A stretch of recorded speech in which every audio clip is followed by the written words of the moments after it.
चेहरे पर सूजन, हाथ पर बिल्कुल दुबले पतले। तो कहने लगी कि दीदी हमको झाड़ दो, झाड़ फूंक कर दो। हमने कहा बहन जी झाड़ फूंक से तो राम राम बचा है, अपने राम ये काम नहीं करते हैं। तो हमने कहा वैसे आपकी हालत हमको सामान्य नहीं लग रही, क्या हुआ आपको? तो उन्होंने बताया कि हमको ब्लड कैंसर हुआ है। ध्यान से सुनना, उन्होंने बताया कि हमको ब्लड कैंसर हुआ है। तो एक महात्मा है जिनके घर में 9-9 घंटे रोज कीर्तन होता है, गृहस्थ हैं, पति पत्नी है, बच्चे हैं, सब हैं, फिर भी 9 घंटे रोज कीर्तन हो रहा है। तो उनसे हमने कुछ आज्ञा ली थी कि कोई हमारे पास आए तो हम राम नाम लिखने की प्रेरणा दे सकते। उन्होंने कहा हाँ। तो हमको याद आया, तो हमने कहा बहन जी आप एक काम करो, आप मांस खाती हो? तो कहती हाँ खाती हूँ। हमने कहा मांस खाना बंद करो, जो दवाइयां चल रही हैं वो दवाइयां खाओ, और दवाई खाओ, और रोज नियम से 1 पेज राम नाम लिखना है। लेकिन जब तक तुम बीमार हो, कुछ कर नहीं सकती हो, तब तक बैठी बैठी बस राम राम लिखो और कुछ नहीं करो। तो हालत ऐसी थी कि काम तो कर नहीं सकती थी। डॉक्टर ने कह दिया घर ले जाके सेवा कर लो, अब 2-4 दिन की मेहमान है। तो आप विश्वास करेंगे अभी जब जाते हैं ना तो वहां गांव की महिलाएं बताती हैं कि हम लोग जाते थे तो बगल वाली काकी कह रही थी कि भाई जल्दी चलो, ऐसा ना हो रात में मर जाए तो हमको रात भर बैठना पड़े, इसलिए चलो जल्दी चलो यहाँ से। ऐसी हालत थी, सोते सोते चिल्ला पड़े मम्मी सांप चढ़ गया, सांप चढ़ गया। मरने के सारे लक्षण उसके अंदर आ गए। डॉक्टर ने मना कर दिया बचेगी नहीं। 3री स्टेज थी, वो भी उसको पार कर गई थी। तो महाराज जब उसको कहा कि राम नाम लिखो, उसने राम नाम लिखना शुरू कर दिया। और महाराज आप विश्वास करेंगे कि फिर महाराज वो जो उसका ब्लड, खून जो पानी बन जाता था, ब्लड कैंसर में यही तो होता है, खून पानी बनने लगता है। तो अब की बार देर में बना, तो इस बार बदलवा दिया 1 महीने में, फिर 3 महीने में एक बार उसका खून बदलवाना पड़ा। अब महाराज एकदम स्वस्थ है, मस्त है, और खुद की जनरल स्टोर खोल रखा है, 2 बच्चों को पाल रही है।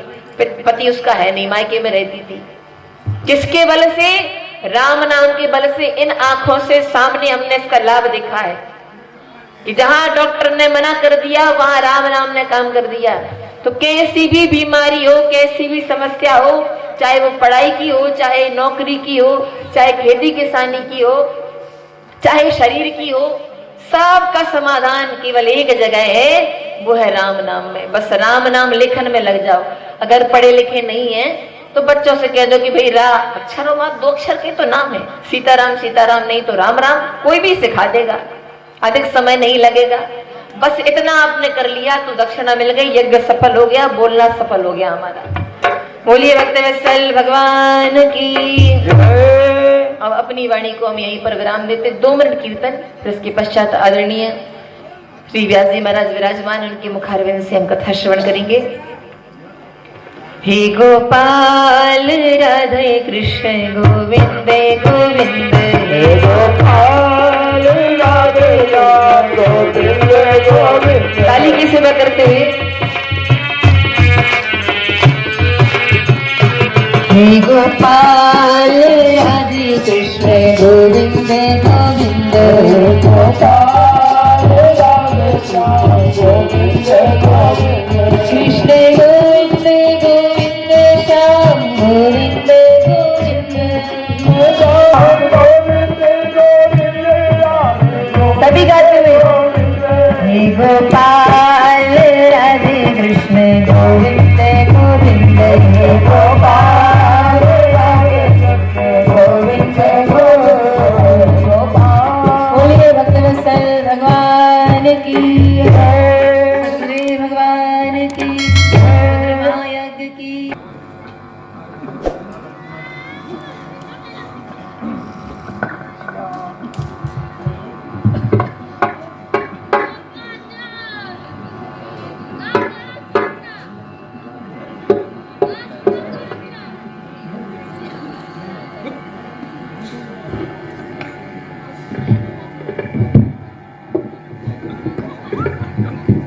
चंडी यज्ञ, रुद्र यज्ञ,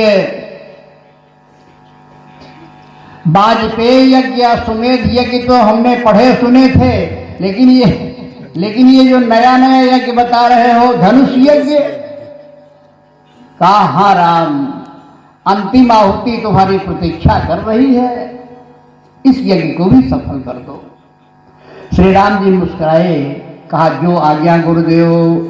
इसलिए धनुष यज्ञ सुनि रघुकुल नाथा, हर्षि चले मुनिवर के साथा। प्रसन्नता के साथ चल दिए।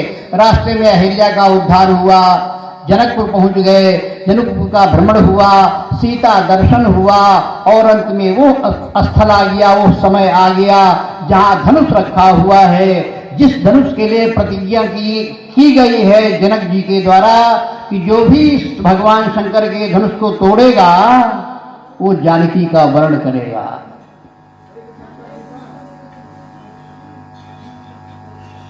जो धनुष तोड़ेगा वो जानकी का वर्ण करेगा। रामचरितमानस में 2 विवाह है पीछे बैठी हुई माता जी जन्म में आपसे कर रहा था। 2 विवाहों की चर्चा है, वैसे तो 4 विवाह हुए रामचरितमानस में। एक विवाह हुआ भगवान शंकर का पार्वती के साथ, दूसरा विवाह हुआ श्री राम जी का सीता के साथ, दोनों सफल हो गए और 2 विवाह हुए असफल हो गए। एक शूर्पणखा राम से विवाह करना चाहती थी, सफल नहीं हुआ, और एक नारद जी विश्वमोहिनी से विवाह करना चाहते थे, वो भी सफल नहीं हुआ। राजा जनक की प्रतिज्ञा है कि जो भगवान शिव के धनुष को तोड़ेगा वो जानकी का वर्ण करेगा, चाहे जो तोड़ दे।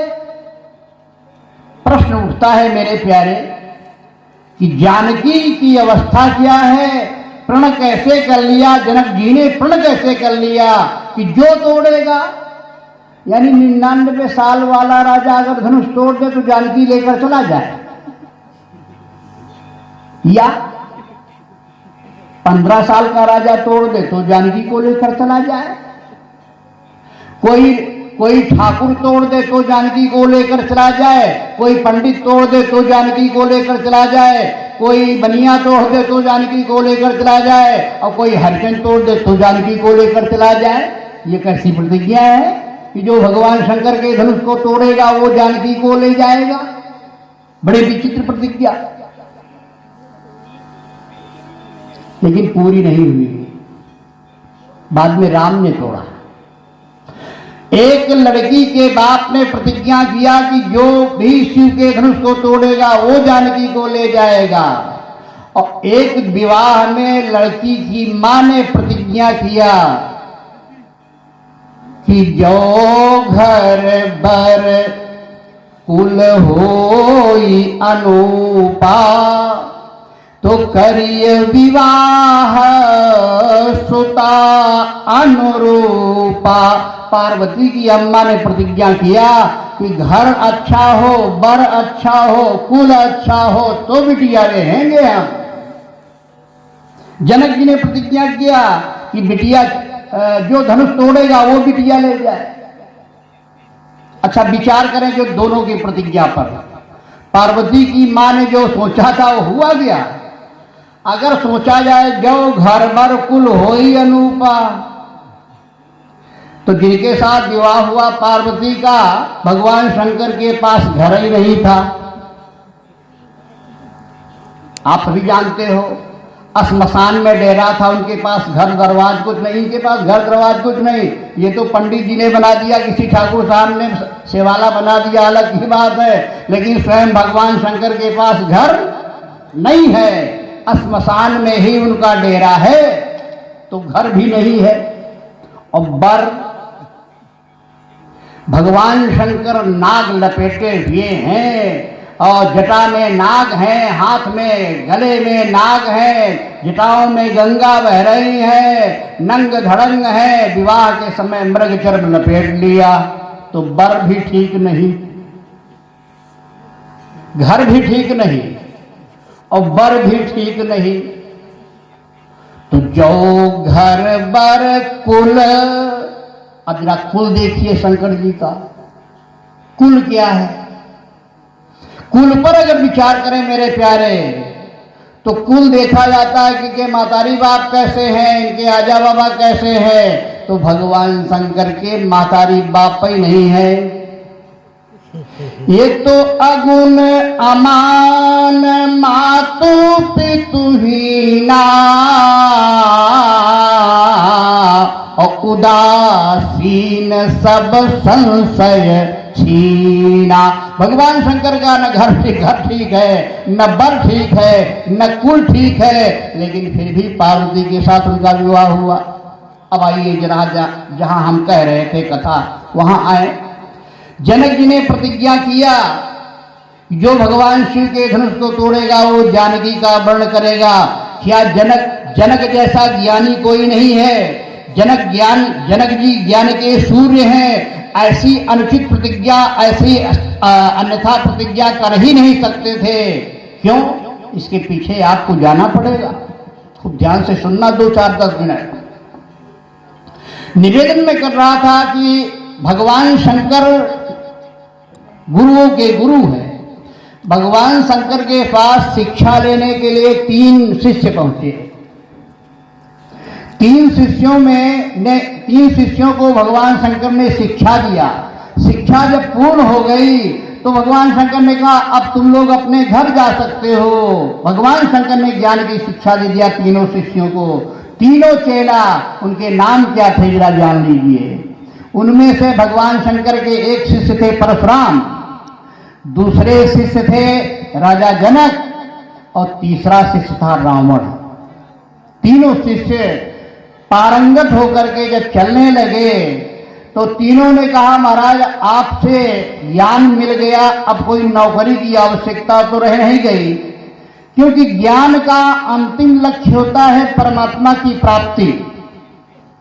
ज्ञान का अंतिम लक्ष्य होता है परमात्मा की प्राप्ति। तो परमात्मा की प्राप्ति कैसे होगी, इसलिए गुरुदेव ये बताइए कि भगवान कहाँ मिलेंगे। राजा जनक ने पूछा भगवान कहाँ मिलेंगे। भगवान शंकर ने एक धनुष उठाया और धनुष को राजा जनक को दिया। कहा राजा जनक इस धनुष को ले जाओ और इस धनुष को ले जा करके रख देना, और जब कोई इस धनुष को कोई उठा लेगा और तोड़ देगा जान लेना कि वही भगवान है। राजा जनक उस धनुष को ले गए। परशुराम ने कहा गुरुदेव हम कैसे जानेंगे कि भगवान कौन है। भगवान शंकर ने परशुराम को भी एक धनुष दे दिया। कहा परशुराम इस धनुष को ले जाओ। परशुराम ने धनुष को ले लिया। कहा गुरुदेव कैसे जानेंगे भगवान है। कहा बस जब ये धनुष जो मैं दे रहा हूं, जब अपने आप उतर करके जिसके पास अपने आप चला जाए जान लेना कि वही भगवान है।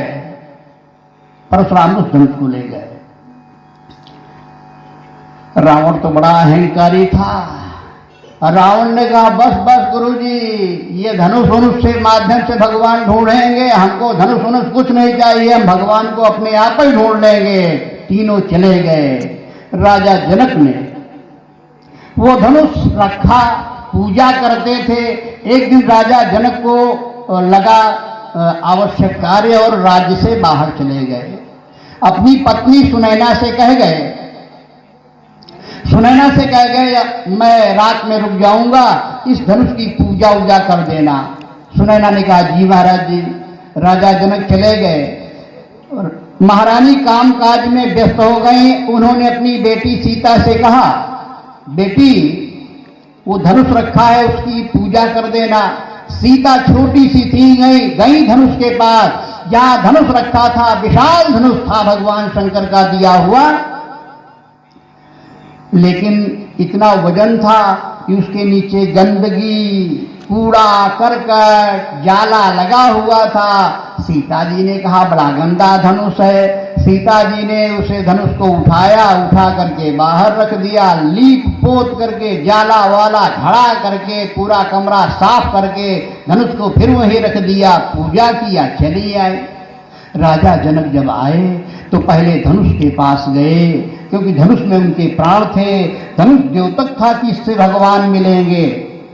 गए, वहां बिल्कुल कमरा साफ था, पूजा कक्ष साफ था। उन्होंने अपनी रानी से पूछा, ये कमरा किसने साफ किया? कहा, महाराज जी हम कुछ किसी कार्य में व्यस्त हो गए थे। अस्तु, आप ऐसा करो, अस्तु, मैंने अपनी बेटी से कह दिया था, सीता से कह दिया था पूजा कर दे, तो सीता ने पूजा कर दिया। राजा जनक ने कहा, सीता को बुलाओ। सीता आ गई, और जब सीता आ गई तो राजा जनक ने कहा, बेटा यहाँ सफाई किसने किया, लिपाई पुताई किसने किया? सीता जी ने कहा, पिताजी बड़ा गंदा था तो मैंने पुताई किया। तो कहा, धनुष को उठाया भी होगा? कहा, हाँ। कहा, सीता जी से पूछा राजा जनक ने, धनुष कैसे उठाया, धनुष कैसे उठाया? तो सीता जी ने कहा, ऐसे उठाया। राजा जनक सन्न हो गए। हमारे गुरु जी ने कहा था, जो धनुष उठाएगा तोड़ देगा वो ईश्वर होगा। तो क्या हमारी बेटी ईश्वर है? राजा जनक ज्ञानी है, विचार किया बेटी ईश्वर नहीं है, लेकिन बेटी एक शक्ति के रूप में है। अगर बेटी ने धनुष उठाया है तो निश्चित ही धनुष को तोड़ने वाला भी मुझे मिलेगा। इसलिए राजा जनक ने प्रतिज्ञा कर लिया कि जो भी धनुष को तोड़ेगा वही जानकी का वर्ण करेगा। बस राम जी पहुंचे। राम जी को लेकर के, लक्ष्मण को लेकर के परशुराम जी पहुंचे उस स्थान पे जहां धनुष रखा हुआ है। हमारे आचार्य केशवदास लिखते हैं कि शोभित मंचन की अवली गज दंतमयी छवि उज्ज्वल छाई। इस मनो वसुधा में सुधारी सुधाधर मंडल मंडी जुन्हाई। तावाह केशव दास विराजत राजकुमार सब सुखदाई। ओ देवन सुजन देव सभा मानसीय स्वयंवर देखन आई। राजा जनक के बंधु विश्वास ने विचार किया और उन्होंने राम जी से कहा, राम? बोले, हाँ गुरुदेव। कहा, उठो राम भंजहु बबता।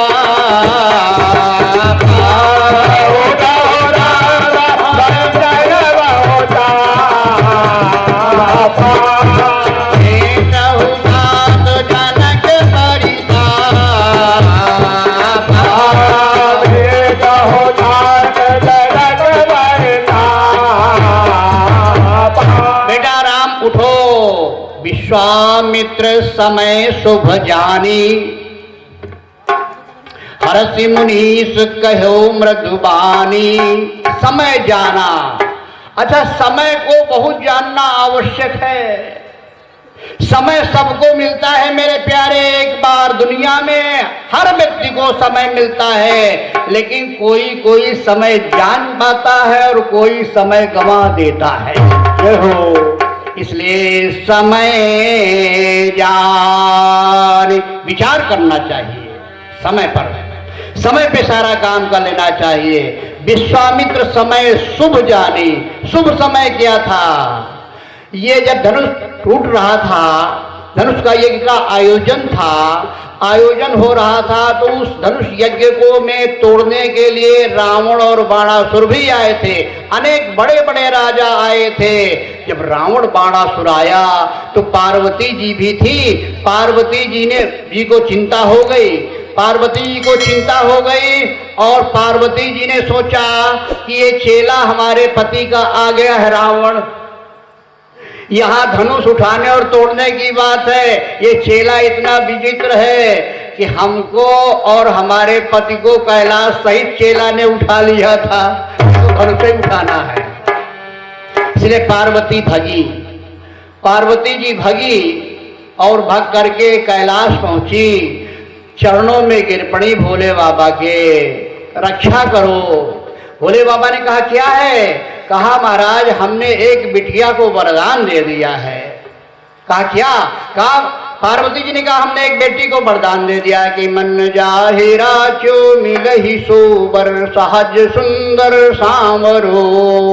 शंकर जी ने कहा इसमें हम क्या करें, वरदान तुमने दिया है, तुम जानो। कहा नहीं नहीं महाराज, वरदान हमने दे दिया, लेकिन वहां धनुष तोड़ने के बाद सीता प्राप्त होगी और वहां आपका चेला रावण भी आया हुआ है, इसलिए महाराज हमारे वरदान की रक्षा करो।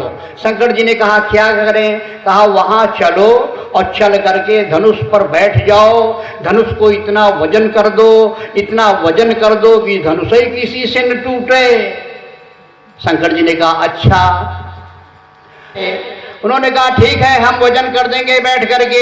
भगवान शंकर आए, हाँ पार्वती जी ने कहा देखो इतना वजन कर देना अपने बैठने पर कि कोई किसी से धनुष न टूटे, और जब किसी से धनुष नहीं टूटेगा तो जब साज सुंदर सांवरो राम आए तो धनुष से उतर जाना और उतर करके राम को इस धनुष को दे देना।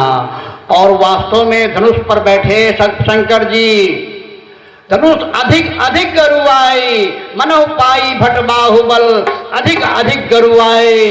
और जब राजा जनक ने सोचा कि आप लोग अपने घर जाइए, लगता है सीता का विवाह नहीं, तो धनुष पर बैठे हुए शंकर जी ने कहा अकेले धनुष पर अब हम बोर क्यों हो, सब प्रोग्राम फिनिश। अब जब आयोजक कह रहा कि जाओ अपने अपने घर, तो प्रोग्राम फिनिश। धनुष से शंकर जी उतरे, और जब धनुष से शंकर जी उतरे तो विश्वामित्र ने अपना पत्रा खोला, और जब पत्रा खोला तो तुलसीदास ने अपनी कलम उठाई, और जब तुलसीदास ने अपनी कलम उठाई तो बन गई यही चौपाई। कौन? विश्वामित्र समय शुभ जान, विश्वामित्र समय शुभ जान, हरषि मुनि सकहु मृदुबानी।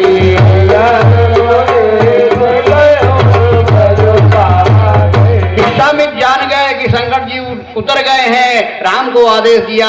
राम जी ने गुरु को प्रणाम किया, राम जी ने गुरु को प्रणाम करके धनुष के पास जा गए, और जब धनुष के पास गए तो शंकर जी तो उतर ही गए थे। शंकर जी उतरे और जान गए साज सुंदर सांवरो आ गया है, इसलिए गोस्वामी जी ने लिखा लेत चढ़ावत खेचत गाड़े, चढ़ावत खेचत गाड़े, काहू न लखा रहे सब ठाणे, काहू न लखा रहे सब ठाणे, लखा रहे सब ठाणे। लेत चढ़ावत। तो किसी ने तुलसीदास से पूछा राम जी धनुष के पास गए? बोले हाँ गए। तो कहा बाबा आपने चौपाई में लेत क्यों लिख दिया? लेत। गोस्वामी जी ने कहा मतलब क्या है आपका? तो लोगों ने कहा महाराज लेत तो तब होता है जब कोई किसी को देत, जैसे पंडित जी हमको चाय देत, भोजन देत, तो पंडित जी लेत। अभी तो लेत तो तभी होगा जब कोई किसी को देत।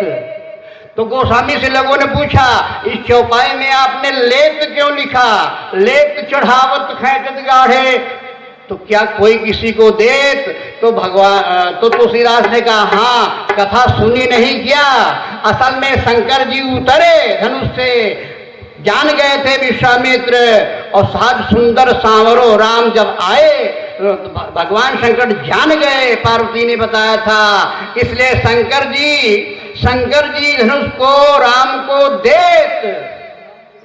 तो राम जी ले चढ़ावत खेचत गाढ़े, ले चढ़ावत खेचत गाढ़े, काहू न लखा रहे सब ठाणे, काहू न लखा रहे सब ठाणे।